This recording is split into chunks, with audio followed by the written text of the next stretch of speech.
Now time to summon the Lords of Thunder! With your hosts, Alpha Omega Sin and Happy Console Gamer.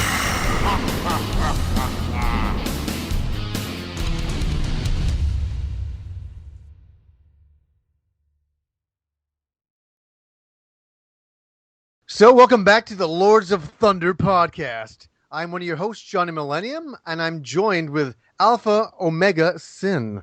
Oh, thank you for that kind introduction, Mr. Happy Console Gamer. Well, you know what's so funny is you're like, okay, like I said, I'll start the podcast. But you know the funny thing, this is gonna throw you off. You're like, what the fuck? I wanted to just say this. Where the fuck is Chrono Trigger 2? You know what I mean? That is a very good question. Where the fuck is... You know, it makes no sense for a game to get as much praise, as many accolades, as much recognition, to be revered as much as it has, to get as many sales as it has, and for them to never capitalize off of it, and especially a fucking story that's all about, like, going through time. You can do this. Just... Fuck, man. Even a remake. I would take a fucking remake. Shit. Well, it's really funny. Chrono Trigger, this is not our topic, by the way, today, but we just want to talk about this. I just had to bring this up because we were talking about strategy guides, and we were talking about the Chrono Trigger strategy guide, and it just kind of, no pun, it triggered me. So, I was like, I love Chrono Trigger, and I know you did as well, and then Chrono Cross came out and confused a lot of people. It didn't confuse me. I liked it, but it never was kind of like the true sequel to Chrono Trigger that a lot of people wanted. I guess a lot of people wanted the Akira Toriyama designs, which I did as well. I still want, and it just makes you wonder, what the fuck? It's like, you know, the whole joke, you can, company printing money. You could print your own money. Like, this game would sell. Like, the fans, we would embrace it. We would be like, could you imagine if they announced, like, a Chrono Trigger 2, or even if they called it 3 and called Chrono Cross 2, you'd be making a video about it. I would. In a fucking heartbeat. Squeenix, understand that we would shit money. We would hemorrhage money as quickly as humanly possible. And then you could just turn around and say, oh, and by the way, there's also a limited edition. So more money just starts pouring out of fans. And just do it. That's all. Just do it. Even if it came with, like, fucking time-traveling underwear with a special edition, I would fucking wear it. I'd be like, fuck yeah! I'm wearing a fucking mask. All long-time Lords of Thunder listeners know that if it's not used underwear, we don't want any part of it. Yeah, we that's the only way we'll take it. Worn by the creators. You know, obviously, maybe they'll get a guest guy like Yu Suzuki to come over because his stench is well-renowned in Japan and sells special editions like a motherfucker. So, yeah, absolutely. But no, it's really, honestly, it's really a funny thing to talk about. And we're going to get into a real topic really soon, but where the fuck is Chrono Trigger 2? Dude, with Square Enix, I mean, there's a lot of titles I could ask them. Where's the sequel to this? Where's a follow-up? Where's a prequel? Where's a remake? Please, for the love of fucking God, do this, because their catalog of games between the 16-bit to 32-bit era, I'm dying to see more of, but Chrono Trigger is easily in the top 5. Well, you know, I can understand a series like the Mana series. It started off really strong, and then it just kind of it wasn't what we really wanted. The Mana series kind of went, that's my feeling with it. I completely agree. Yeah, it didn't. You know, after the Secret of Mana, and then I was like so excited about Legend of Mana, and I played that. I was like, oh fuck, it's not that. I understand that they saturated that series, that it kind of killed the brand, but Chrono Trigger has never been saturated at all. Far from it. The biggest thing that it's had going for it is throughout the years, motherfuckers have still gone back to play it, and new generations have found out about its legendary status and have then picked up on it. So something that can stand the test of time, I mean, it's kind of a no-brainer. You've got Chrono Trigger, Chrono Cross. Now what? You know, there was that often rumored Chrono Break, and then the Chrono Trigger remake that was happening, Chrono Resurrection, and nothing from both, and just sat Power Frown Town sad faces everywhere amongst fans. That's right, because they kill that fan, remake, re-envisionment of it, very, very fast. Oh, yeah. You know? And I'm not saying that it was unbelievable looking, but, fuck. Why don't you guys do it then? If you're going to crush something, go and do it yourself, you fuckers. It really bugs me. So that's our start to the podcast. Absolutely. Hey, that's damn fine introduction, because that is a good question. Seriously, Squeenix, get the fuck on it. Yeah, and we won't. Like, how many years has it been? Like, so I'm going to keep on going. 21 years, really, for me. I was 21 years old when Chrono Trigger came out, and I bought it. I spent $99 on it, Canadian. And I'm 42 now. I was 21. That's 21 years ago. That's a shame. Like, it's a shame. Yeah, it really is. It's a shame to think that much time passes. But, I mean, eventually, maybe, if we can get a Final Fantasy VII remake, I think that we could definitely see something happen with Chrono Trigger down the line. You know what's going to happen is that it's going to be, I'm going to be like, I don't know, in my 70s or something, and I'm on my deathbed, and I'm like, I regret nothing, and I die, and then they're like, and the news comes out, brand new from Square Enix is Chrono Trigger 3.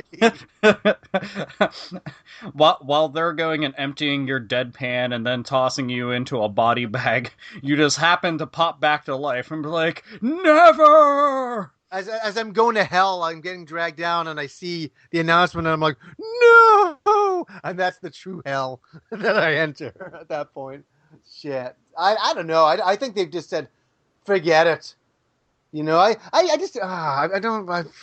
just don't understand what they're doing over there. They've spent way too many years making Final Fantasy 15. I mean, way too many. They didn't need to do it like they've done. They could have made it a lot simpler, a lot easier on themselves. But they've just gone over the top. I don't know if they'll get it back with Final Fantasy 15. To be honest, I don't know. We'll definitely see. I'm going to be positive about it until I play it, and we'll see how it goes. But yes. So how about that console that's still thinking? Yeah.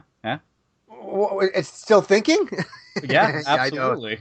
The real podcast we wanted to do today is talk about the fucking Dreamcast, which is just, it's one of those things that is like when you look back on your life in gaming and you think about all those moments and you think about the Dreamcast, it is a golden time in video gaming history. And the funny thing is, even at the time you knew that. It wasn't like, oh, I'm all nostalgic about it. Back when it came out and the initial games and all the future games that we played, you knew it was something super special. And I'll throw it to you. Like, how did you pick up the Dreamcast? What was your hype for it? To begin with, the hype was unreal because, at that time, I was going through tons of video game magazines, going on various websites, which at the time wasn't a whole shit ton. It was still IGN was still coming off of being IGN 64. I was going to GameSpot, going on forums at like GameFAQs and shit, then reading in Electronic Gaming Monthly and all sorts of other magazines of Sega's next system. And I was just like, oh, man. And the first time that they started showing off screenshots, seeing Sonic the Hedgehog in 3D, when they started touting the next Virtua Fighter game. And I was like, oh, man, which was not all that great, by the way. But it looked amazing in screenshots. And I was like, oh, my God. Because, I kept on thinking fondly back to the Sega Saturn. And I was like, well, damn, this is like above and beyond everything I've ever seen. Sega's really taking it to it. And, there was still PlayStation 2 rumors going around, but nothing concrete at the time. Yeah. And I was like, man, I want the Sega Dreamcast so damn bad. And I still remember walking my ass right into EB, playing the demo unit, which had a fucking line wrapping around the store for the first time, being blown away by that. And I was fortunate enough that my broke ass won a Sega Dreamcast in a raffle at a local video game store that I ended up going on to become the assistant manager of. Are you fucking for real? So that's how you got your Dreamcast? Yeah, he had a raffle for a Sega Dreamcast, just one, My God. and I only had two entries in there, Holy and shit. I ended up winning. And Winning. oh yeah, dude, it was fucking amazing. And I took what money I had of my pathetic meager earnings at the time, and I went and I picked up House of the Dead 2 Wow. because I really wanted Sonic Adventure, but it was hard to come by at the time, and House of Dead 2 was right there, and I had played it numerous times in arcade and loved the shit out of it. So I Yeah. got that. I got a gun, which man, I'm trying to remember. There was only two guns at the time, one by Mad Catz, and I think the other one was by Interact. I want Mm. to say, but I ended up getting the other one, not the Mad Catz one, but the other one. I think it was called the Starfire, some shit like that. But Yeah. man, I have never played a fucking a system's launch game to death like I did that. Yeah. House of Dead 2, I could beat it with my eyes closed. Don't come, don't Hey, come. so I got to ask you, how old were you when the Dreamcast came out? Let's see, 1999. Fuck, I was pretty young. I want to say I was 16. I think I some know. shit like that. It was a while ago. You know what? I think it was because I'm 10 years older than you, so I was 20. I was 26. Yeah. Yeah, it was. Oh my god, it was such a magical time though, dude. Because It really was, and like, but it's so funny.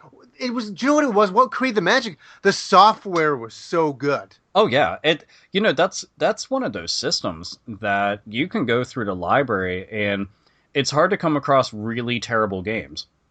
Yeah. So like here, we'll just go through this to spark some people's, for them to remember back the Dreamcast. You never forget, but like Shenmue, Sonic Adventure, Crazy Taxi, Jet Set Radio, Resident Evil Code Veronica, Power Stone, Skies of Arcadia, Soul Calibur, Shenmue 2, Phantasy Star Online, Seaman, like fucking Street Fighter Third Strike. Oh my, it just goes on. Grandia 2, for fuck's sake. It just Hmm. goes on and on, man. It's like it's unfucking believable. Wow. There was so much. Do you know the one game I really want to pick up is Cannon Spike? I really, really You still don't want. have it, No, I don't. dude. It's Shut it, up, it Bryce. it took me a while to go and track that down. For anybody out there that's wondering, it's a Capcom title, and Yeah, it's very arcadey. Has Street Fighter characters in it and shit, and it's it you're just shooting the living fuck out of everything. yeah. It's not very deep, but it was like it's kind of funny. It was such a fan service game from Capcom, Oh yeah. and it was kind of a weird type of game that if you're a fan of Capcom, you're like, yeah, I want that. It's Oh, just it like that. was. It was one of those things like it was so out there. I Yeah, couldn't help but to love it. yeah. And the game, I mean, it had such a small print run, and they never did a reissue of it on a different system. Yeah. So pretty much the Dreamcast is where you're going to have to go to get it. And whenever that was out, I could never find it. But after I traded like a bunch of shit way back in the day to get a lot of rare Dreamcast games. This was at least like 12 years ago or so. Oh, wow. Cannon Spike was amongst them, so I Fuck. was I was happy with that. But here, okay, so we got to hear how I ended up getting hold of my Dreamcast in the very first game that I got it. How was it for you? Like, did you wait like outside in some frigid temperatures No, and shit? no, I promise I will try not to go on too long. Because isn't it so funny? It was 1999 and it's 2016 right now, but I can never forget these moments. Is that I had graduated film school. I had gone. My mom's like, "Hey, I'm going to take you to Las Vegas to celebrate." And for us to go to Las Vegas is very cheap. So we went down to Las Vegas for about 3 days, and we went down there. And while I was there was an EB Games, and obviously I was going to go there. And I went there, and you'll never see this again. And this is like such a historic moment in video games. Is that there was this guy with this like table in front of EB Games. Can you believe this? Like right in front of the store, where the entrance is, and he has this table, and he's got a TV on there, and he's got Sonic Adventure playing on a Japanese Dreamcast. Like there was an import at the time. It wasn't out over here. And I walked over and I'm like, I was just like, I kind of looked. I was like kind of like, duh, like, what the fuck is this? And I said, oh, I said, did you import this? He's like, yeah. He goes, I know the manager here, and he goes, I really want, like, listen to this. What? This is before YouTube or anything like that. He's like, here's an enthusiastic guy that imported it, was so enthusiastic about it that he wanted to share it with the world. He didn't know how, so he brought it down to his friend who was managing EB Games, set it up in front of the store, and the manager was cool enough to let him do that, and he was just showing people it as they were walking in. He wanted to share this excitement with people. It was so cool. And he was swapping in games and showing me, I remember him showing me Blue Stinger. And as soon as I saw like Sonic Adventure sold me. I was that fast. You know, I'm in. And then when he showed me Blue Stinger, I was like, oh fuck, oh my God. This is like Resident Evil. Like this is holy shit. And it looks arcadey. And that's the thing, is that it looked so arcadey. And I was like, oh my, the graphics were so gorgeous. You remember, you know what I mean? It was the arcade at home. It was, dude. Well, the fact that somebody even did that one, that's a hookup right there. That person, that's like eternal gaming bro points. But holy fuck! And I'm glad you brought up Blue Stinger, dude. I fucking adore that game. Me too. Like, I know so much. Look, there's a there's bad games out there, but they have so much charm. I mean, too much charm. And you kind of get over the fact that it's not all that great of a game and you just enjoy it for what it is. Blue Stinger is that. It's kind of like the Deadly Premonition of its day. It is absolutely, it has kind of spotty controls, but you know what it is? It's got such heart. Oh yeah, and it really does, and you can really recognize that in the game. And you know what I noticed on Sega Dreamcast, like I mean, a lot of their games, and this in no way is a knock to it. If anything, this is more brownie points. A lot of their games, I don't know if it was just the time, but so many Dreamcast games have really shitty voice acting. Oh, and God, yeah. I fucking love it. I do. No, yeah. Trust me. Like in Blue Stinger, Reupload, he's like, what's the other guy? What's the other guy's name? I forget. Dogs. Is it Dogs or something? Dude, wait, the one with the beard? Yeah. I can't remember. Dude, I don't fucking remember. I remember how they look, but I don't remember their names for a fuck, man. It's like, yeah, but the guy with the beard, I forget what the exact line is. He's like, oh, you're a kid like you don't know nothing or whatever. And then it goes to L.A. Bilal, and he's like, there's this weird awkward pause, and then all of a sudden he goes, whatever.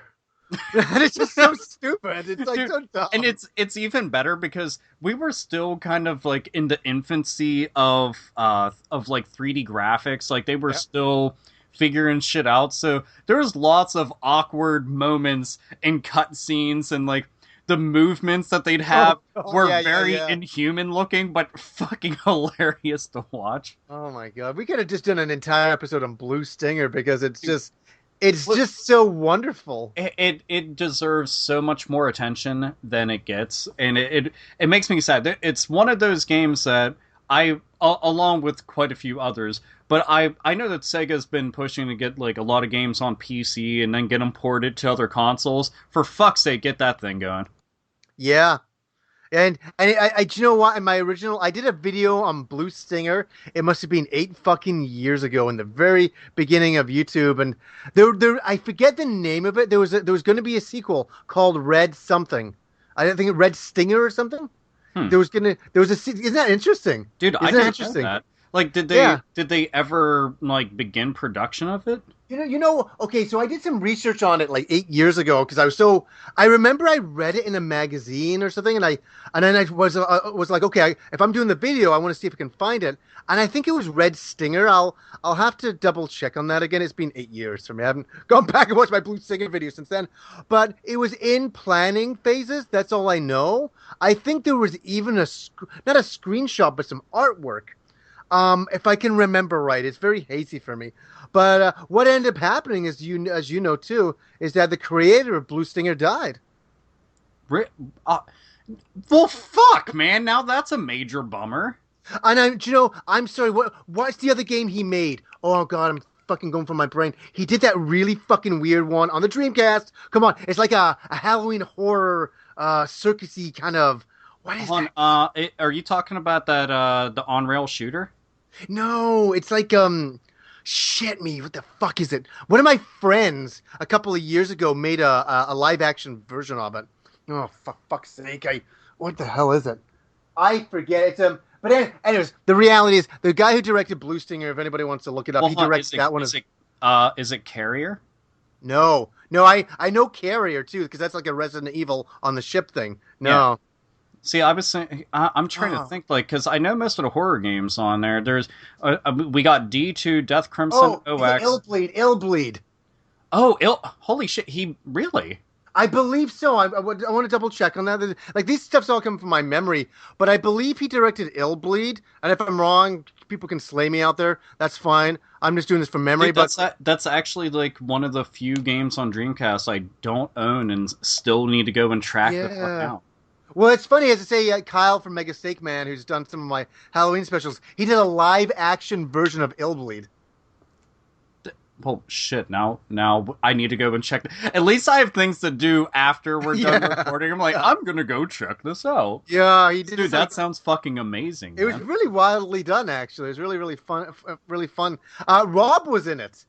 Rob, really? He cast Rob to do his real quick role as a lumberjack. I think with a chainsaw. I'm trying to remember back now. But anyways, if I'm wrong about the director, but I definitely know that Blue Stinger director.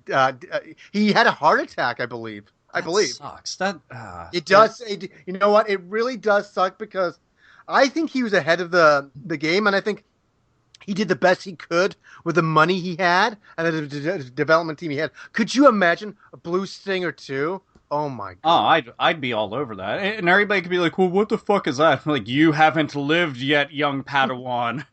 Oh, I know. Yes.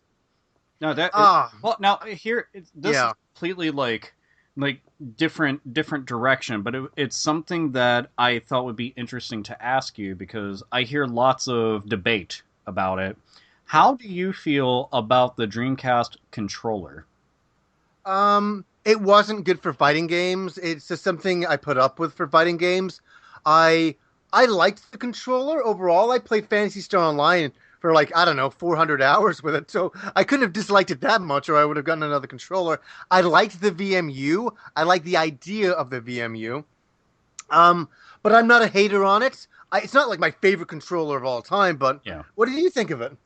You know, I didn't realize a lot of the issues with it until I actually owned the system and was playing it, and especially when I had to start comparing it to other controllers that I owned from other systems.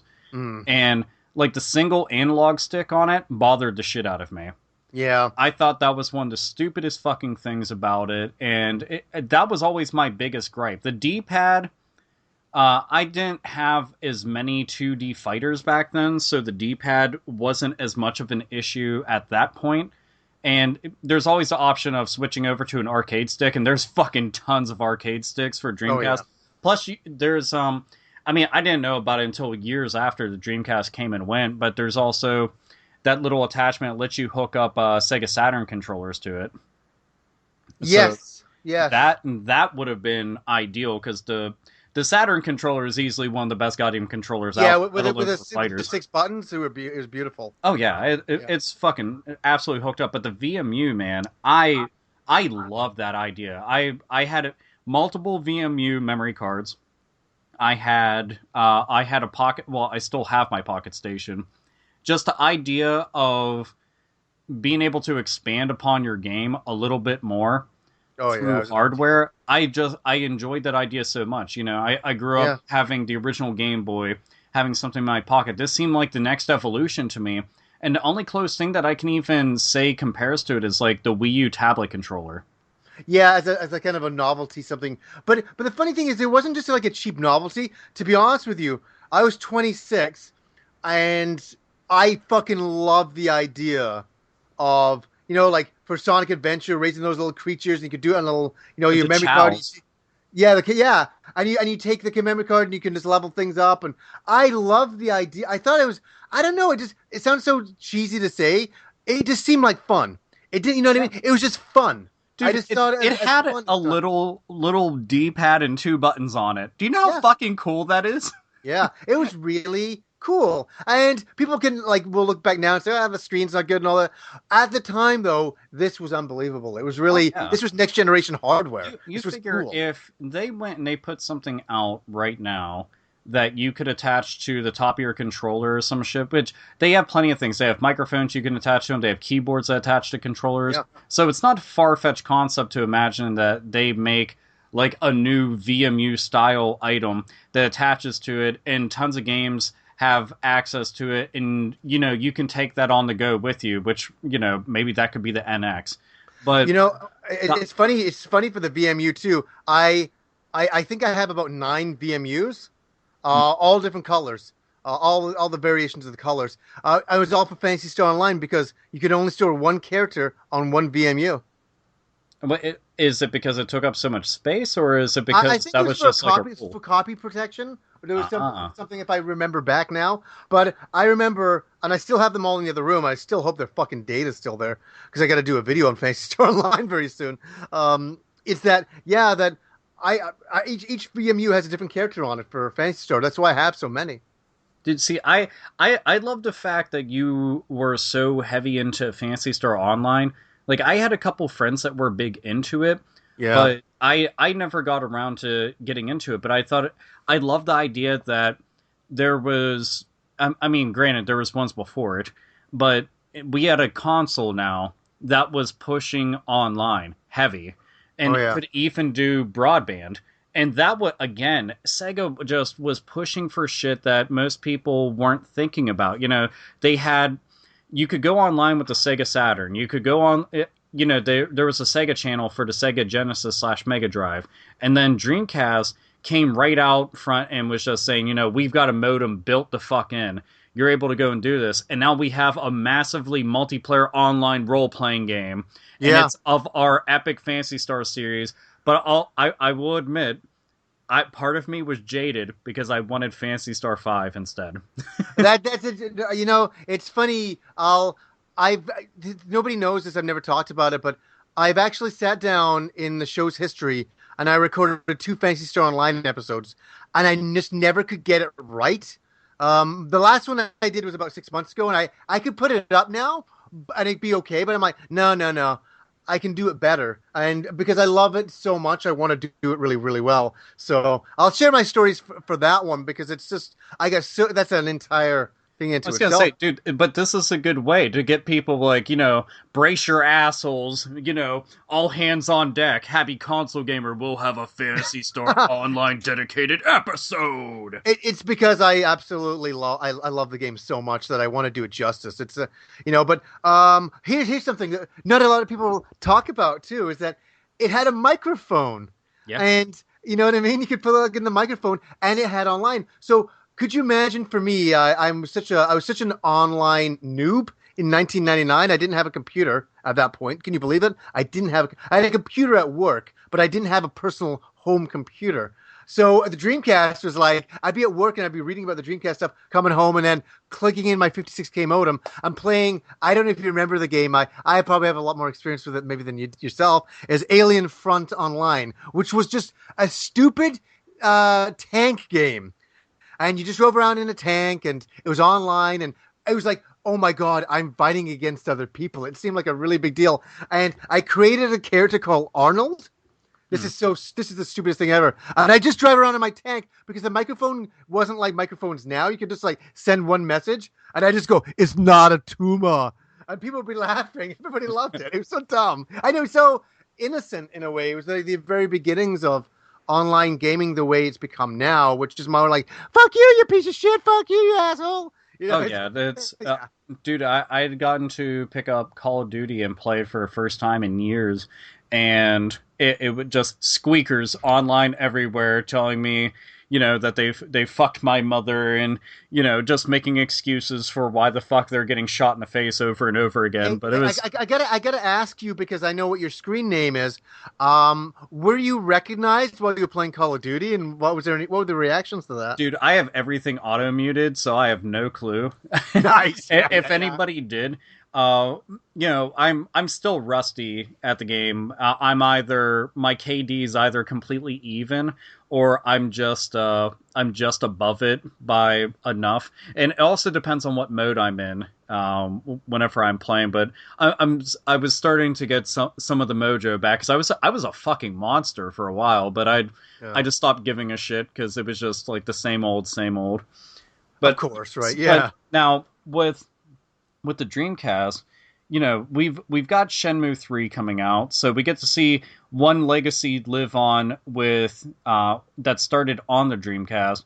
What is a series, or what is a game in general, that you would like to see Sega or even third party that started on the Dreamcast that you would like to see another iteration from? I have to do this in a funny voice. Skies of Arcadia! Skies of Arcadia! Yay! Yeah! Skies of Arcadia! Skies Yeah. of potatoes! Potato! Potato! See, and this is why you and me are kindred spirits, because that would be my top fucking pick besides Shenmue. And we're not. This is, it's so kind of funny how the podcast opened up. We're talking about Chrono Trigger. It's like, where's Skies of Arcadia too? It's Dude, like, yeah. Fucking, yeah. oh. Look, Sega would be able to just do this. They could say, hey, we're going to take Skies of Arcadia Legends, and we're going to put it out on PS4.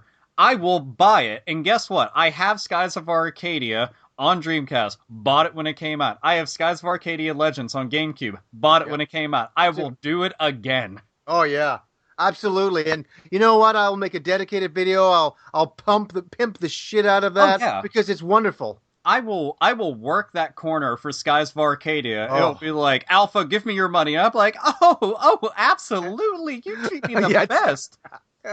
I'm your top bitch, Skies of Arcadia. I'm your top bitch.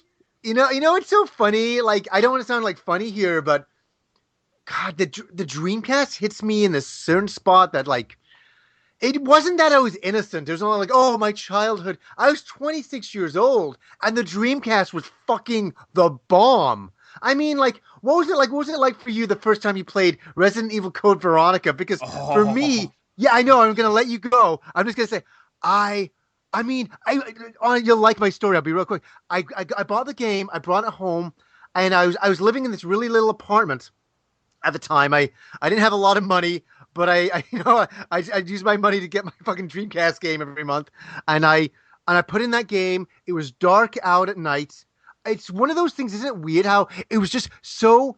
It's not like it was eerie. It was a surreal moment, and I put it in, and the graphics were so fucking good. Where that whole opening opens up, I'm like, oh my fucking God, the helicopter and the lighting. I was like, Jesus, fuck me.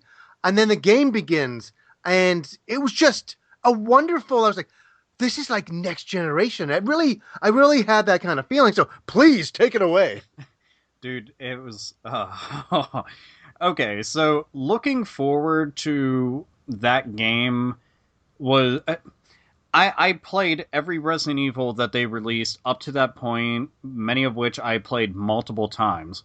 And we're coming hot off the heels of things like Nemesis, and this is next generation Resident Evil. We're finally seeing Resident Evil on a bigger scale. So this is the first time. And it's starring Claire, which I'm cool with because I love Claire Redfield, and I always thought she was one of the best characters in the series. Yeah. The zombies... That was one of the first things that blew my fucking mind, was seeing the detail in them. You would see, like, the actual guts hanging out of them. You could see, like, the skin that's decayed. You could see all these fine details. And there were so many more types of zombies. Not to say that they didn't have variety in the later versions of it, but these ones look like a lot of different people that were dead that then came back to life, and they want to go and munch on her naughty bits. Yeah, much like me, but not to the point of actual cannibalism. I remember those worms. Oh, the gigantic ones that you have to fight? Yeah, that those things pissed me the fuck off, but they were so cool and eerie. What sucked about that section is the first time I went there, I was fucked for ammo. And they just come burrowing up and knocking you on your ass, and they fuck you up. I'm like, you Yeah. son of a bitches. And them, and what is it, the Bandersnatch. That's that fucking enemy that's got the little, the Plastic Man extendo arm and shit. Mm. And they go across the room. They were fucking cunts, dude. The first time you run into them, one, they're ugly as shit to begin with. They look like those little candy peeps, but melted over a zombie. And I'm like, why do I gotta fight these things? They're off screen, fucking pelting you with their fucking arms and legs and dicks, and I'm just like, I fucking hate you! And I'm firing wildly off screen, trying to just run away and conserve ammo, because the first half of that game it's like an abusive relationship. It is fucking hard. Like, oh man. But I love that game.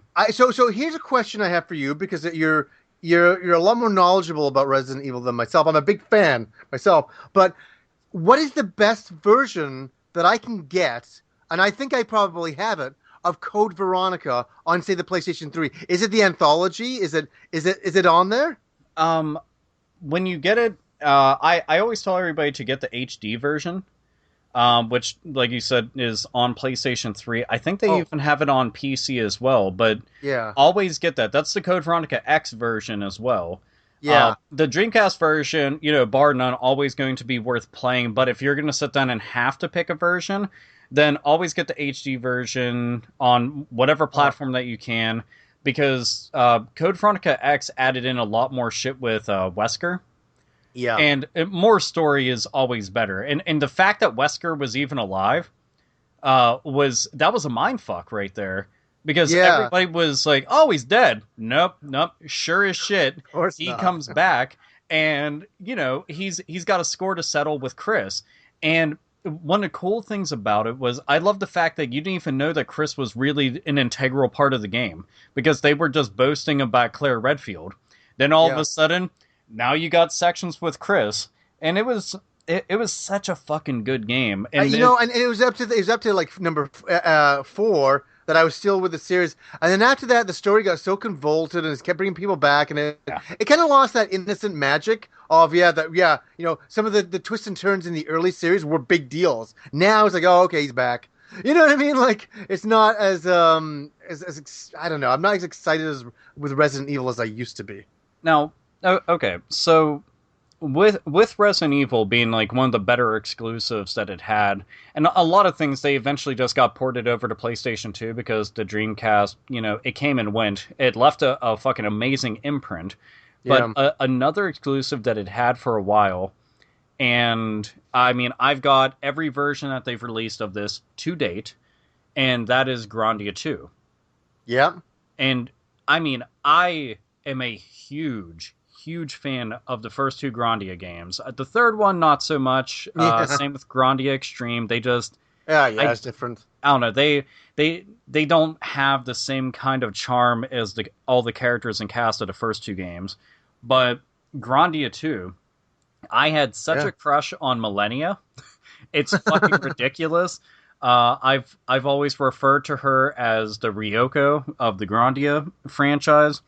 But did you have any memories of Grandia being the big RPG nut? Oh, yeah, for sure. So, and you know what? I'm part of the problem. I really am part of the problem. The Dreamcast died because, well, people started copying games and all of that. And hey, you know what's really bad for us is that, and this is to do with Grandia too, is that there was a mall. There's a lot of Japanese malls. I think me and Rob are actually going to go up there this Sunday to our local Johan Center, Parker Place, it's known as in Vancouver.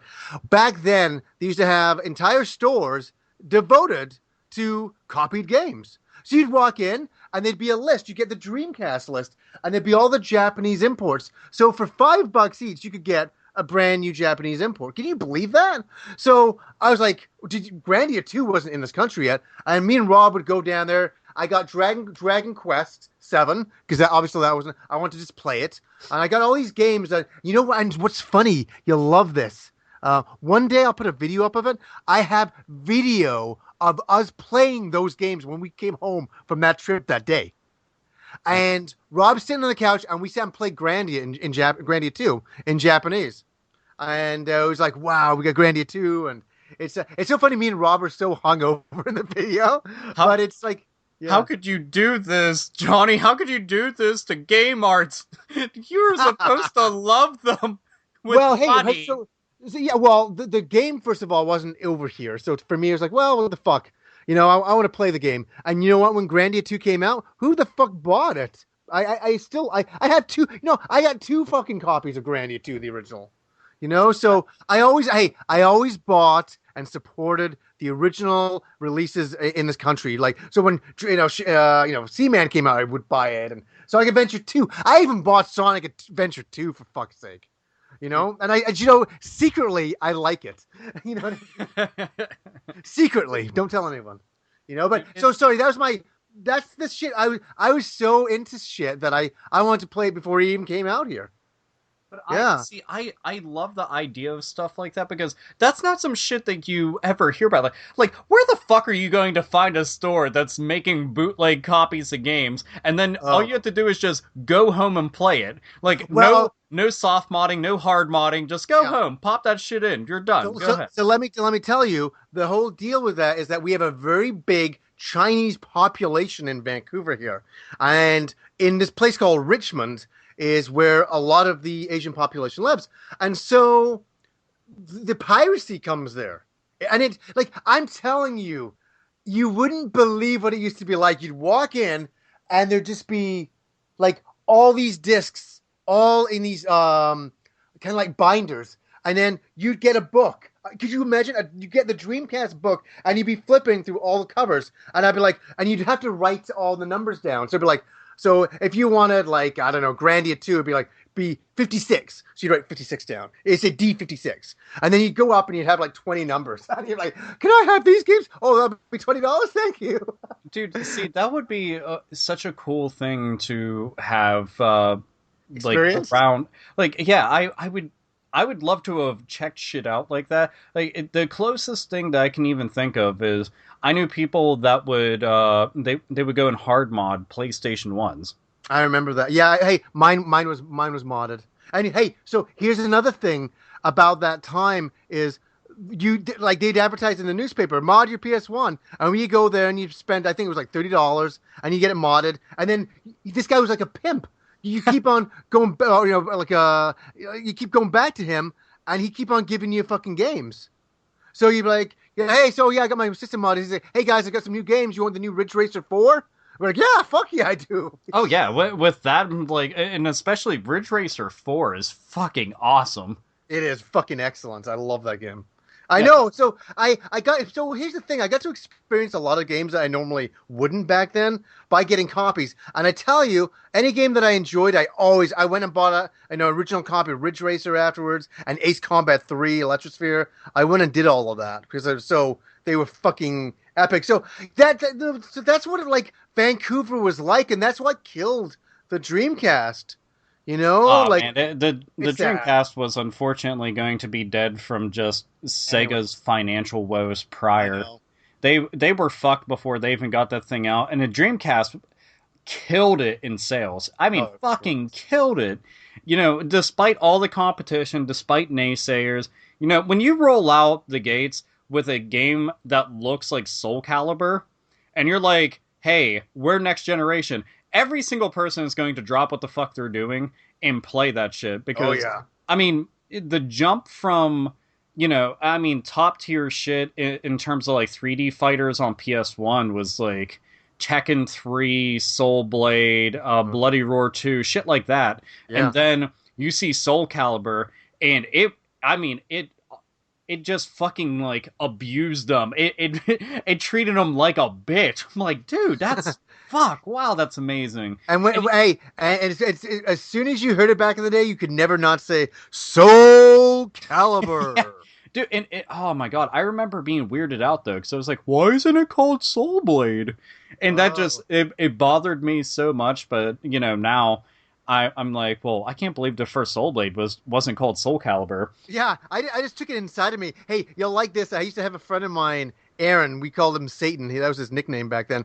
He would always come over to my house, And this is kind of a funny story because he'd always come over and be going through my cupboards and just grabbing food and eating whatever he wanted. And I was cool. I didn't give a fuck. I didn't buy the food. My mom did at the times. So I didn't really care. So he'd always come over, and to kind of like justify what he was doing, he would make a joke to make me laugh, to take off the thing so I didn't say, "Hey dude, why the fuck are you eating all my cereal?"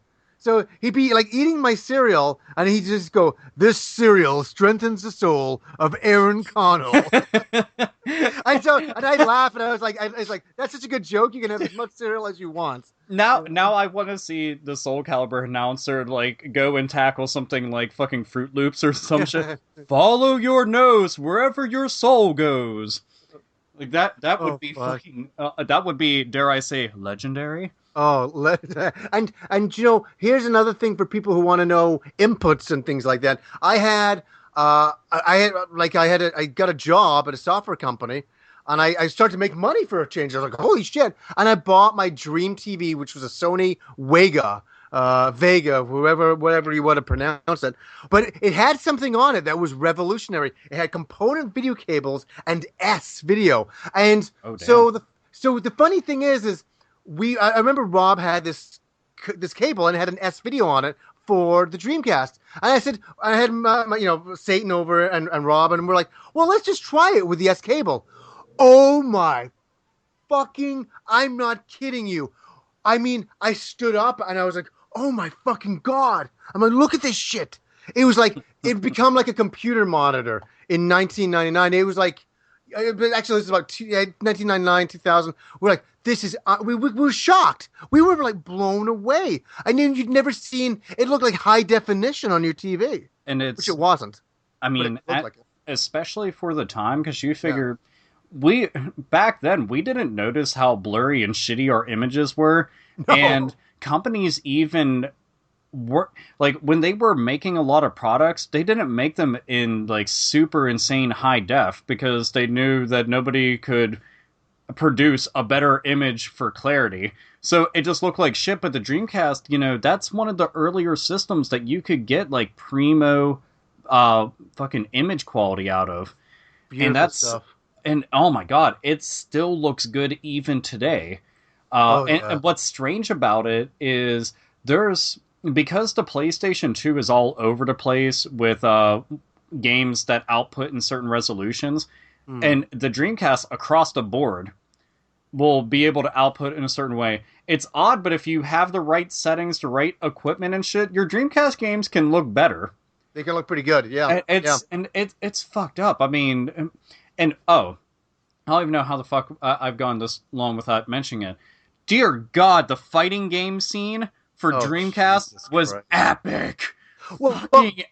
I gotta get your opinion on something here, and this is a Dreamcast game. Is that years ago, and I mentioned it in my Street Fighter video I did recently, but when I saw Street Fighter 3, I didn't know what to make of it. I was so confused by it, and I played it, and I was like, I don't know. It's just kind of weird. It just was weird. I wasn't a hater, but I didn't take to it. But it wasn't until the Dreamcast, and I went and I picked up Second Impact, Street Fighter 3's Second Impact, and I put it in, and I started playing it at home in the comfort of my shitty apartment, I should call it at the time, smoking cigarettes, practicing combos, doing the parry moves. I was like, and all of a sudden getting such appreciation for those characters. Oh, and it's a weird Street Fighter 3 is what I call a weird one, but it's a really good one. What did you think of What did you think of like Street Fighter 3? Dude, it took me. It feels like an entire lifetime to get into Street Fighter 3. Yeah. Because when you said weird, that is the most accurate statement for how I felt and even how my friends felt about it. Because Jared and Sean and me we all played fighting games against each other. And when we got our hands on Street Fighter 3, keep in mind, we're coming hot off the heels of playing things like Marvel vs. Capcom 2 and Street Fighter Alpha 3. Yeah. So then we go and play this, and, we were like, oh man, it's going to be like Street Fighter 2, right? But just like a lot better. And visually, the game is fucking stunning. Oh my God, is it beautiful. It's a pretty game. Yeah. But how it controls and the systems that they put into it, and a lot of the new cast, it just threw me off. I'm like, this isn't what I expected. And Yeah. the odd thing about it is, it wasn't a feeling of I don't like this. It just was not what I was expecting. So I didn't even know how to react to it. Yeah. And it wasn't until I sat down and I really played it over and over and over again at home, with my own copy, because a lot of times when I was playing it, it was somebody else's, or we were actually at an arcade, because at that time they still had them in the one mini arcade in downtown, and I was like, you know what, this is pretty fucking good. I will say, when it comes to, the Street Fighter series, it's not going to make the top of my list, but I still have an appreciation for it after years. Yeah, later. you know what it is. It's like drinking wine for the first time. You're like, oh, this is bitter. I fucking hate this. I don't. And it's not even that you don't. You're like, I don't. This isn't for me. And then over time, the more and more wine you drink, you're like, hey, this is pretty good.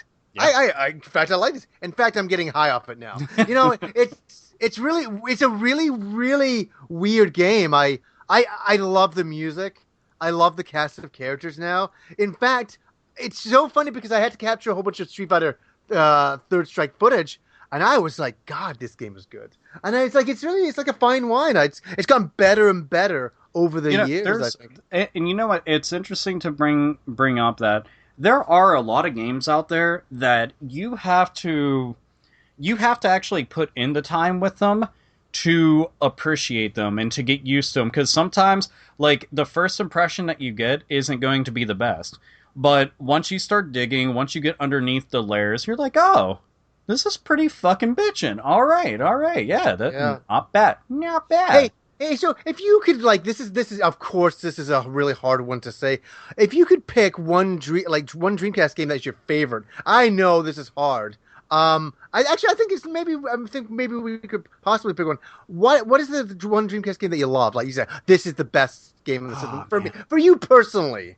It's hard, isn't it?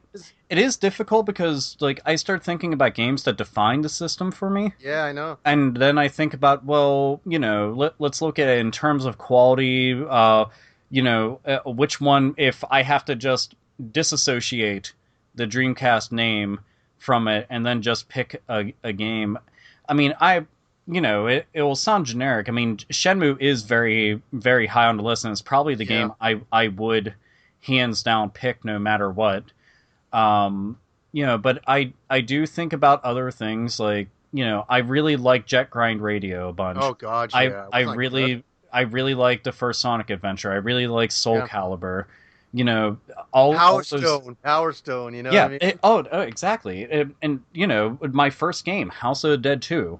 There's games on there that just, they define it for me. But if I'm going to just pick one, now I hate picking one over the rest, because that makes me feel like I don't love them. But it's got to be Shenmue. I've got way too many memories with that game. I've quoted that game way too many times. I've went back and played through it on the Dreamcast. I even went far out of my way to get the fucking the one Dreamcast emulator up and running, and tried to run the original Shenmue in what I could consider true high definition, which is not easy because it's not perfect. Yeah. But it's such a good game. It really is. It really is a defining moment. Like, what was it like for you the first time you put on Shenmue? Because for me, I knew it was going to be good, but it wasn't until I left work, I picked up the special edition, I got home, I put it in, and I'm not kidding. It's so funny. There's certain times in your life that you never forget. And it wasn't because I was younger. It's not because I'm nostalgic. It just was groundbreaking. I remember leaving, the dojo, and I'm walk out and the music hits me, and I was like, this is epic. Did you have that same sort of first initial reaction to when the game? I mean, all visuals aside, and actually fuck it, not visuals aside, we're going to put those bitches front and center. Yeah. The visuals in the game were mind-blowing. Mm-hmm. There's no other way to say it. Even after all the PS2 shit that came out, the visuals in Shenmue are still mind-blowing. Yeah. And especially for its time. You had a real world that you could walk around in. you were getting into fist fights with random people. Now I just take that for granted when I play like the Yakuza games. But Shenmue was giving me this at the time. I'm going and playing fully fleshed out Sega arcade games in an arcade. So I'm going to a virtual arcade to go and play arcade games that I've played in real arcades. So I had arcadeception going on. You know, I love side quests and RPGs, and Shenmue gave that to me in something that wasn't quite an RPG, but technically is. Yeah. You know, and the story, you know, it's a story of revenge, and I fucking love revenge stories. Yeah. You know, and to top it all off, we're talking about the fucking 80s.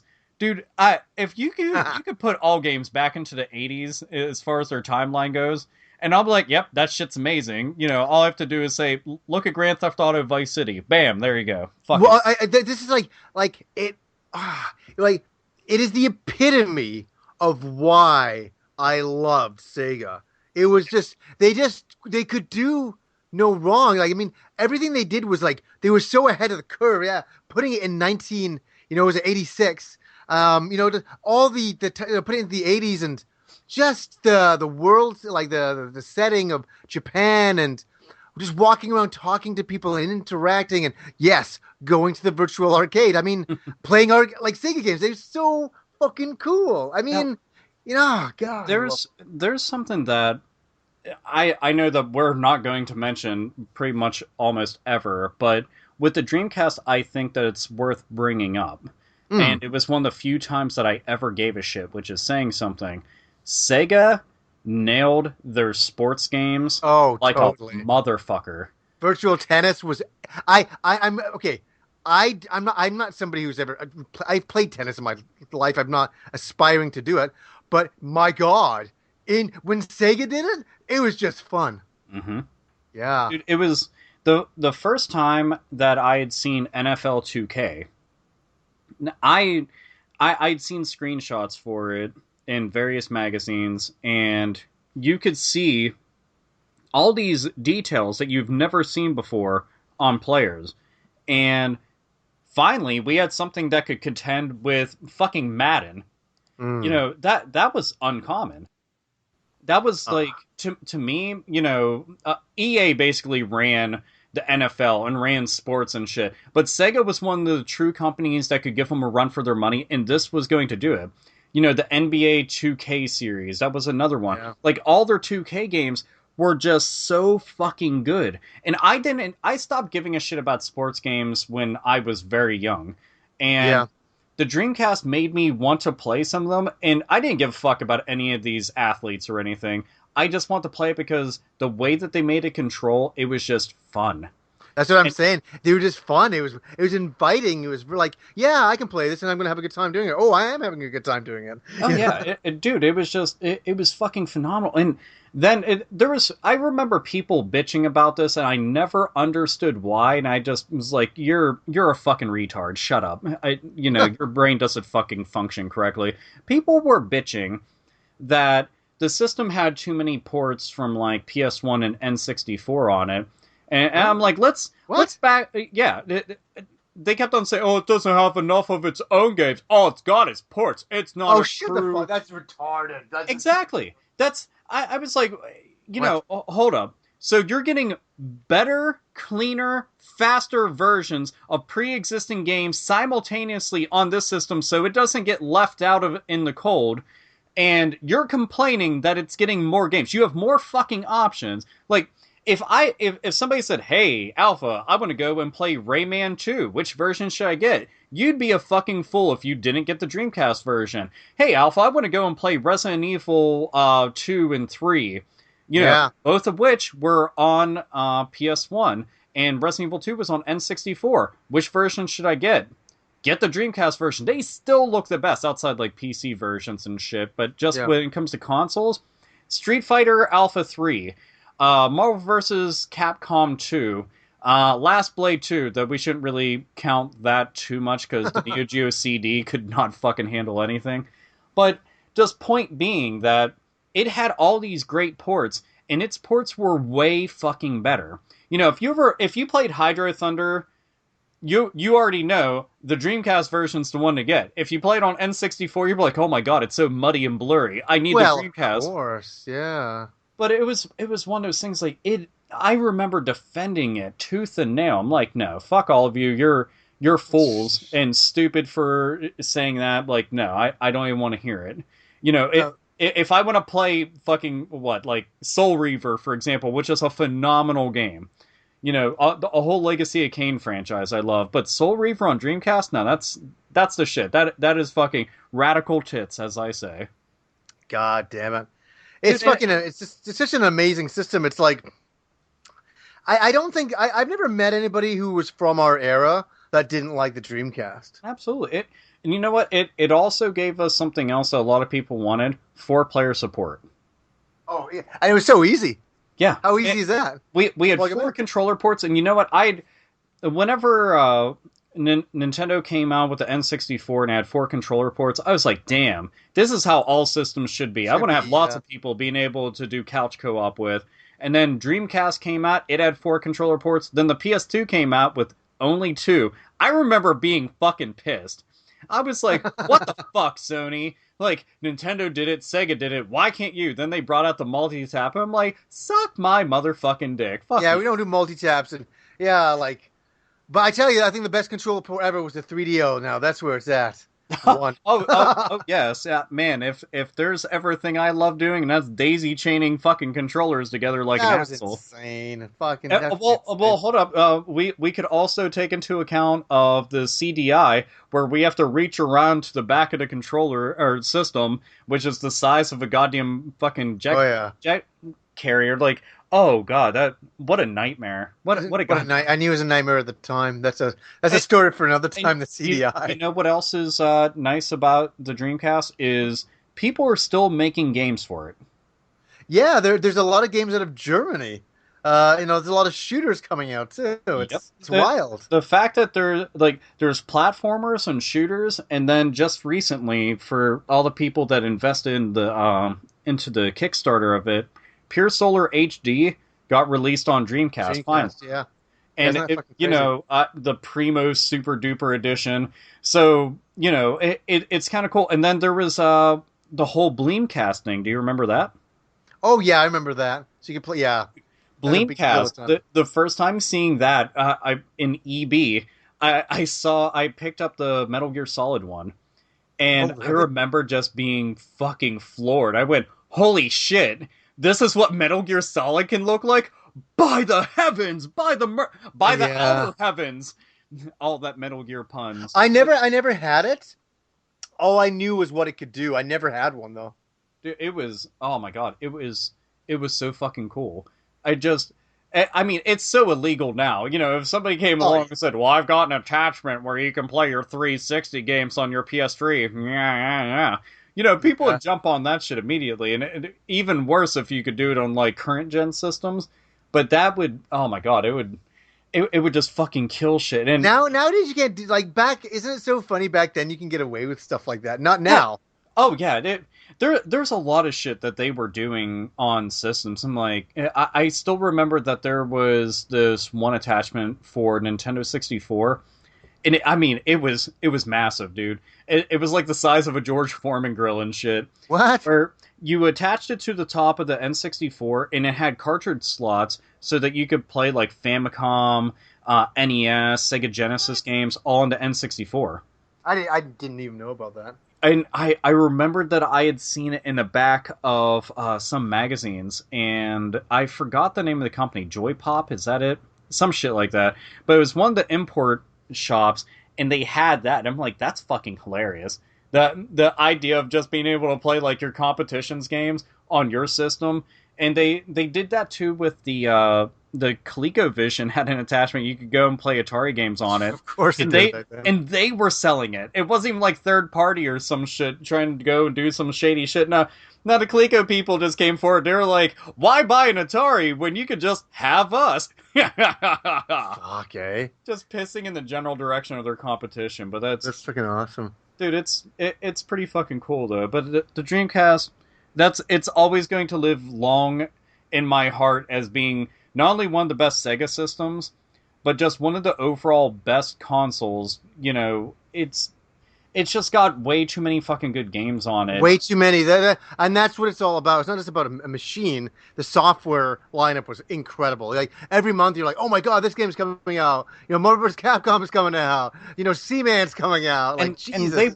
they were smart to go and make it in a way that it was easy for them to develop games on, but also port games too, because they were porting so many of their arcade games to it. And Sega had, countless arcade games. We got Zombies Revenge on there. We got all the fighting games on there, which was cool as shit because, anybody who is a big-time fighting connoisseur was like, hell yeah, we got Sama de Amigo, we got House of Dead, like I've mentioned a million times. These were just cool fucking games. It just, damn. Like, even the power, like I remember going into an arcade and seeing the latest Capcom fighter, which was Power Stone. And I remember me and Rob and Satan were playing it, and we're like, holy shit, this is amazing. And then, guess what? Perfect arcade version Dreamcast. And you know what? And that's something that was overlooked many times by people, and they almost took it for granted. I'm like, you have no idea how difficult it is to convert a game from being on a system board over to this machine on a little disc. Yeah. They were doing I think even a lot of the arcade machines were using Dreamcast hardware. Yeah, they had a specific name for it. Now, yeah. What is it, Black Belt or Dural? It was something. Yeah, I'm with you. I can't remember now, but I remember too. I'm gonna say it's one of those, but they were getting it done. And were you big on importing for the Dreamcast? Well, with my local Asian mall, I was. Well, see, that's one of the things I thought was cool about it. It was, you could go and get games like, you have to import Shenmue 2 if you want to go and get that for the Dreamcast, but two that come to mind are Rez, and I always butcher the name, but Ikaruga. Oh, Ikaruga, yeah. That's my favorite shooter of all time, hands down. That game is, oh my god, it's the bomb. I never got to play it on Dreamcast. I played it on GameCube. Yeah. And, I was fucking blown away with it because this is fucked up, but the first time I got to play it was at a convention, and they had an LCD monitor flipped on its side because they could support awesome. That. That was the first way I played it, and man, not playing it that way is heartbreaking. Like, it is. It fucking kills me inside. And I'll be damned if I take a fucking 55-inch 4K television flipping on its side. Because if that shit falls, I'm going to die. Oh, yeah. It honestly, it is my favorite shooter of all time. If anybody says, what's your favorite shooter? It'd be like, well, like Einhander and stuff like that. But nah, it's got to be Ikaruga. Like, the gameplay aspect of the bullet switching was... and your ship switching to compensate the bullets was fucking amazing. The idea of gameplay like that was so smart. It was like it was really innovative, I should say. It was a simple premise, but executed in such a way that you were like, holy shit, because most shooters were just, here's your weapons, and switch between them. That's it. Or pick up power-ups to boost them. Yeah. And that's all. This was... You've got black bullets and white bullets, no racial harmony in the world of Ikaruga. Yeah. And you switch between those, and it's like you're able to absorb damage if you have the same exact color on, and then do lethal damage when you switch over. And it was clever. Very hard game, though. Oh my god. Oh god, yeah. Dude, I love shooters, but man, they beat the ever-loving shit out of me like nobody's fucking... Well, you know what's really funny is that I remember with Ikaruga, I was like, okay, there's no more Mr. Nice Guy. I'm gonna do this, and I dedicated my time to getting good at Ikaruga, and I got to a certain level, but then I went online and saw Japanese players, like one life going through the game. I'm like, how are you doing this? How are you a human being? They sell their souls. Satan just walks up door to door and is like, sell your soul for the skill to be able to go and best this game like nobody else, as if you were a fucking goddamn deity. Yeah. Yes, sir, I'd like to do that. I was mean to go back and ask you about something because you had brought it up, and I thought it was kind of amusing. So about that Sonic Adventure 2. Oh yeah. So I have a funny. I've never talked about this. This is really weird. Is that so? Obviously, I love Sonic Adventure One. I mean, I had a religious experience with that game. I still listen to Sonic Adventure's music to this day. Oh, that's Oh. one thing nobody can take away. No matter what your opinion of Sonic Adventure 1 and 2, the music in those games was fucking awesome. Unbelievable. Really, yeah. And I know the gameplay is a little flawed, but I had a religious experience with that first game. So obviously, when Sonic Adventure 2 is coming out, I'm gonna buy that motherfucking shit. And I went, and EB had a policy back in 1999, 2000, 2001 when it got released. Can't remember the exact date, but the whole thing was if you didn't like a game after I think it was like 5 days, you could return it opened and get your full money back on it. You don't get that anymore. So Wow. yeah, so I got Sonic Adventure 2 and I brought it home, and I liked it. I did. And I just remember that there's one bit in the game where it's called Pumpkin Hill. It's a rap song, and that to me is Sonic Adventure 2. And you're going around, I can't really remember what it is because it's been a while now. But you're trying to do something, but this is fucking rap song going, yeah, Pumpkin Hill, blah blah blah, and I can't remember. But it is so out of this world. I mean, it's kind of like I've talked about a lot of games that have weird songs that don't match the games, like Final Zone has that, and this Sonic Adventure 2 has that song that is so fucking nuts that's the only thing when I think back to that game. I remember doing some of the platforming in the game, and I was like, but unfortunately, and I wish I didn't now because I got a memory with it, I took it back and traded it in a few days later. Boo! Sonic fans are now going to castrate you. Oh, yeah. Is that Sonic, that Sammy kid's gonna go, what the frick? Yeah, he was like, what the frick? Come on, guys! Well, come on, Sonic! Dude, I legitimately miss him. He's so fucking amazing. Well, supposedly he's got another channel and he's doing a lot better now.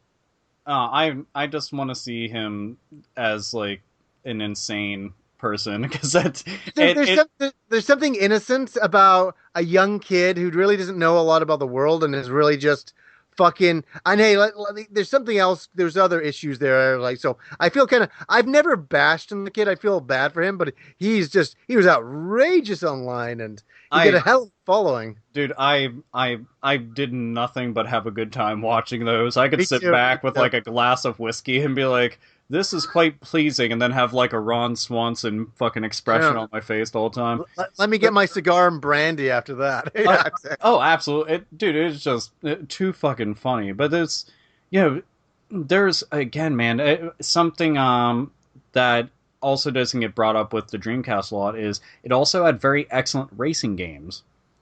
It had, you had Sega GT, Sega Rally, then you had the Tokyo Extreme Racing games, and I just didn't have Auto Modelista too. Remember that Capcom game?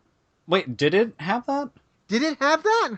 I don't think it did. I could have swore that premiered on PS2 and GameCube. Was it PS2? Yeah. Because Dreamcast games. I gotta look it up.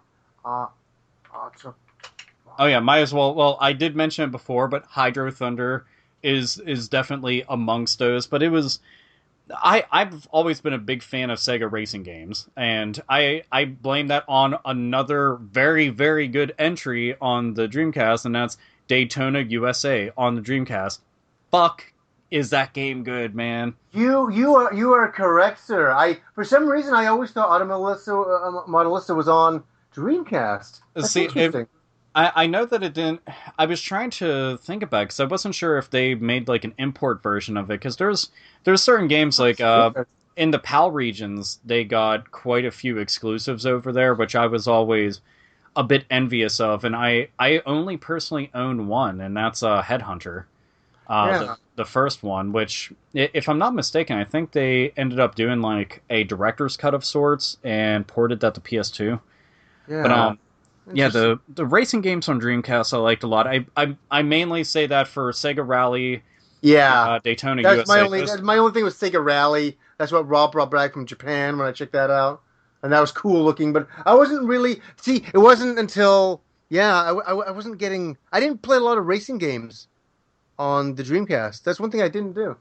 You know what it was missing? It needed proper kart racing games. Like I know that I think it's got like one or two on there, but they was it? I think one of them is fucking Looney Tunes. But I'm talking like something high profile because I had Mario Kart, Crash Team Racing, and shit, and I'm just like, man, these are amazing. Diddy Kong Racing, I'm like, fuck yeah, so Yeah. awesome. Sega, what are you gonna have? And it wasn't until last generation that they came out with the Sega and Sonic All Stars racing series, which are so fucking good. So Yeah. goddamn good. But they would have been right at home on Dreamcast. Four Oh, players. when they would have. Yeah, it's made for that system. No pun intended. You know what I mean? Oh yeah, and Right. another game that I kind of I forgot about until we started talking about this, but was a really big deal back then. But Quake 3 Arena. Yeah.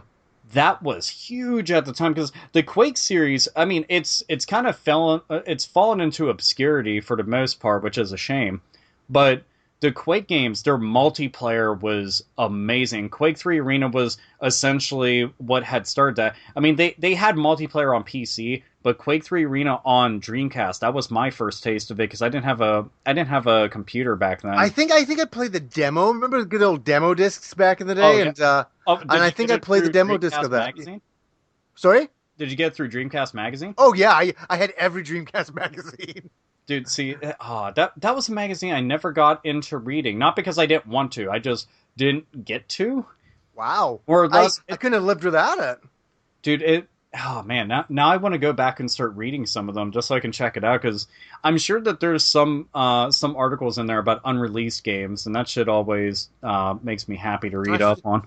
Yeah, no, like the first time I read about Shenmue in there, and just the demo discs were so unbelievable. Like you get demo discs for so many games on there. It's like, here, try this, and here we'll show you a video. Like it sounds so funny, a video of Fantasy Star Online. And you're like, oh, like Well, it was dude, back so then, cool. I mean, we had PlayStation Magazine and Dreamcast Magazine, and then I'm pretty sure the PC Gamer also did demos too. But Yeah. because we didn't have fast internet back then, and there was nothing to provide us with shit like that. Exactly. That was kind of that was the alternative, and it's do you have anything you want to chime in about Dreamcast Magazine since I'm a complete fucking noob to it? Well, it's so funny because I'm gonna do some episodes on these things in the future. They're all in the other room, but no, there was just previews for Dreamcast magazines. Sorry, for Dreamcast games. But what made it special was the demo discs. Like I got the demo disc. I remember sitting with my friend Satan and the girl that I was seeing at the time. Her name was Dawn. Getting the Dreamcast magazine that Sunday. And Sundays we were always hungover and feel like because we would partied late. And so we got the Dreamcast magazine, and we'd always do this. We'd order pizza, have some more beers, and we put in the fucking Dreamcast demo disc, and we played Skies of Arcadia the demo. Wow, That's see pretty badass. now I kind of want to track down some of these things. I'm like, I have the demo for Skies of Arcadia. It's like, but you own the full game. Yeah, but now I have the demo. Well, even I remember like it came with the Shenmue movie. Which is it's a classic like demo disc movie now, and I remember we all sat there, and I must have watched that fucking cunty movie 1,000 times. Oh, so I mean, that's the one I that could. came with that came with the Xbox version of Shenmue 2, right? What's that? Uh, Oh yeah. Like did it like it's only a trailer. I don't know if is it actually is the trailer on the Xbox version? I have no. Oh, it's not. So just so you know, I know what you're talking about. You're thinking about the Shenmue kind of like telling the story again on the Xbox version. Yeah. Yeah, it's not that. It's just like a trailer showing like the day to night system and the free, that brand new Oh, system. okay. Dude, I thought it was including like that whole movie. I was gonna be. Oh like, no, "God damn." no. It was like a little trailer teaser, but it was a nice one, and it was running on the Dreamcast, so you could watch, and you're like, this is what it's going to look like on my Dreamcast. And I just remember the girl that I was with at the time. She's like, oh my god, look at the facial reactions, and Yeah. even she was reacting. You know what I mean? It had that kind of an impact on people. That's how good it was back then. Dude, You and know? it was again. That game was just The Dreamcast was that was the beginning of an era where we were like I think that the 32-bit era was the last of like what I consider retro games. Yeah. And the Dreamcast, PS2, GameCube, Xbox, all that whole generation going forward is essentially what we consider as modern gaming. And it really is exactly the same. Things look a lot nicer, but that's where the beginning of it was at. And we were getting our first taste of a lot of different things back then, and it was just mind blowing. Yeah. We're seeing transitions for series, from going from 2D to 3D, getting new iterations, getting remakes and shit. And it was just doing so damn much, and online gaming was a big deal with it. Dreamcast did a lot better with marketing of the Dreamcast than they did the Sega Saturn, I thought. Oh god, yeah. They knew they could have fucked up with the Saturn, and they're like, no, we're gonna fucking get this completely right. Sega of America is so fucking stupid. Yeah, I totally. mean, that is one company. Like, I love Sega a bunch, but Sega of America does not know their ass from a hole in the ground. No, they started confusing the market. They didn't know what they were fucking doing. Yeah, Fuck them. when they start trying to tell everybody what they like and what will show up because they think, I'm like, you're a fucking goddamn fool. Well, it was before the internet, and yeah, it's just that's a whole other story. Oh no, exactly. But it was, the whole 999, 9999. The fact that like that is a date that I won't ever get out of my head because it was such a unique time. You figure there's not many companies out there that can lay to claim of anything like that because that's marketing 101. Get something that's stuck in people's heads, get something that they can become familiarized with, and they did that so well, and they had Sonic out there again, but now in 3D, true 3D, and the last time anybody had seen something close to that was Super Mario 64. Yeah. And now this seemed like, leagues beyond that. So it was yet again Sega having all the right attitude, coming out fucking swinging. And just a year and a half later, it was done. And it's sad that they were gone, but they went out on such a high note. That's the best way to exit the hardware market. It really is, and we can keep on going. We've reached beyond an hour and a bit here. We're way beyond. Well, I mean, but this is the Dreamcast, so we shouldn't have just cut it just an hour. Is the Dreamcast? Oh no, we're beyond that.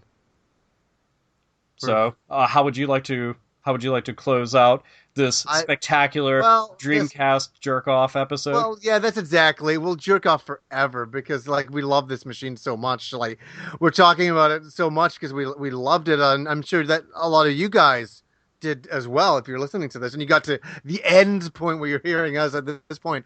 But it's a golden time in games. It's really what defined... I think I can speak for you on this as well. I think it defined who you are as a gamer. It's like it really, really did. It's like that was my defining moments of like, no, these are the games I like. This is the kinds of shit I like, and it really became. I was already obsessive, but I was like, no, I'm in this for life because and my love for Sega. No matter what Sega has done over the years, there's always that in the back of the mind, the old love for Sega and what they did. We talked about Sega before, and we got a lot of love for them. It's like they've lost direction now, but we can always think back to our memories, and that's all we have, isn't it? That's all we have is our memories. Oh, absolutely. And you know what? Our memories are not only going to live on forever, but the fact that these games are still being played now by many, many people who got to enjoy them back then, and even like younger kids who are now just getting into this shit, that makes me happy because now they get to be a part of that history and they get to understand why we're sitting there, with fucking nerd boners through the damn roof about a company and its little white console with the little red swirl on it. Yeah, and why Shenmue was such a big deal. Like these games really changed the way we played video games and perceived them. They were cutting edge. They changed the face of video gaming, so they need to be appreciated for their time in history. And because we wouldn't have all the games we have now, a lot of the sandbox games without Shenmue. Honestly, like it may hard to wrap your head around, but Shenmue changed a lot of people's brains. A lot of people were like, "Oh, an open world to go where we want to go." That wasn't commonplace. In fact, that wasn't commonplace. No, it because they had realized it on such a large scale. Because it wasn't attempted before that because it was expensive and it, time consuming. And it started on the Saturn, made its way to the Dreamcast, got released, and helped define a generation. Yeah, absolutely. That's probably the best way to sum it up. So, guys, hopefully you enjoyed our Dreamcast episode. So until next time. Game the fuck on.